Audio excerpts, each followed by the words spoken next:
જ ઓકે હાથ આપણે ગેંડીમાં ધોવાના સ્વચ્છતામાં સરસ જમીને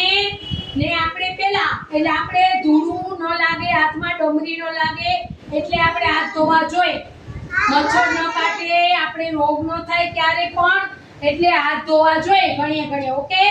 અને આપણે કચરો પેટી ક્યાં નાખવાનો છે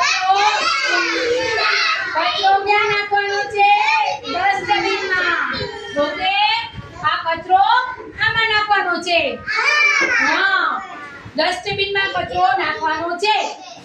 જ્યાં ત્યાં કચરો ફેંકાય નહીં ફેંકવાનો રસ્તામાં નહીં ગલીઓમાં નહીં શેરીમાં નહીં ઘરમાં નહીં આંગણવાડીમાં નહીં બધે કચરો ક્યાંય ફેંકાય નહીં કચરો ક્યાં નાખવાનો ડસ્ટબિનમાં જામનગર સ્વચ્છ ભારત સ્વચ્છ ગુજરાત સ્વચ્છ ક્લેપિંગ કરો